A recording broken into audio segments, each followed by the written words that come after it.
Coronavirus. We've reached a perilous turning point, says Boris Johnson. Boris Johnson. It would be tempting to think the threat had faded.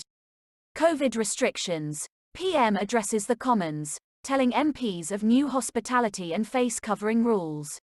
The UK has reached a perilous turning point, Prime Minister Boris Johnson said, as he set out a raft of new coronavirus restrictions for England which could last for up to 6 months. Shop staff will have to wear face masks and weddings will be limited to a maximum of 15 people, under new rules.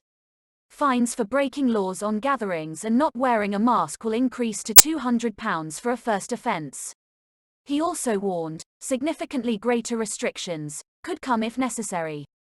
Mr. Johnson said, similar steps would be taken across the UK after meeting with the leaders of Scotland, Wales and Northern Ireland on Tuesday morning. Scotland's First Minister Nicola Sturgeon also announced a 2200 curfew for hospitality businesses but went further on restrictions, banning visiting other households indoors. In the House of Commons, the Prime Minister told MPs, "We always knew that while we might have driven the virus into retreat, the prospect of a second wave was real. I'm sorry to say that, as in Spain and France and many other countries, we've reached a perilous turning point." He also confirmed that office workers were being asked to work from home once again, if possible. Mr. Johnson said the government would provide police and local authorities in England with extra funding to enforce the regulations and the option to draw on military support.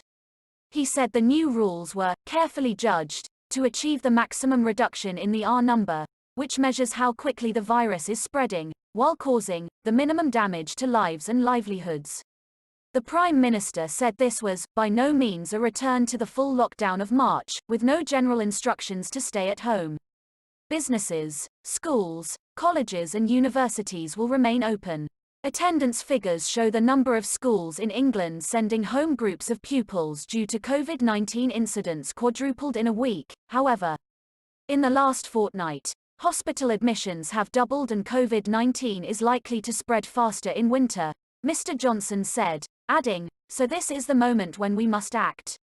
If these restrictions fail to bring the R number below 1, the point where the epidemic is no longer growing, then we reserve the right to deploy greater firepower with significantly greater restrictions," he said.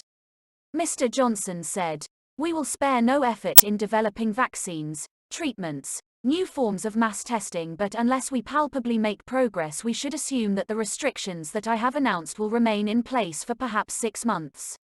Under the new measures for England, penalties for not wearing a mask or gathering in groups of more than 6 will increase to £200 on the first offence from Thursday. All pubs, bars and restaurants will be restricted to table service only. Takeaways can continue. Hospitality venues must close at 2200 from Thursday, which means shutting then, not calling for last orders. In Scotland, the same curfew rule comes into force on Friday. Office workers are being told to work from home if possible. The planned return of spectators to sports venues will now not go ahead from the 1st of October. Face coverings must be worn by shop staff, taxi drivers and passengers. Customers in indoor hospitality venues will also have to wear masks, except when seated at a table to eat or drink. Exemptions to the rule of 6 will be cut back, meaning indoor team sports such as five-a-side football matches will end. Restating her support for people working from home, Scotland's First Minister also announced her government may impose a legal duty on employers to allow home working. Ms. Sturgeon said enforcement of coronavirus rules for the public in Scotland is under review, but added, supporting people to do the right thing is much more effective than threatening harsh punishment if they cannot. Labour leader Sir Keir Starmer said he supported necessary, stricter measures, but added that families were worried the government doesn't have a strategy. News from BBC. Please subscribe to my channel. Thanks for watching.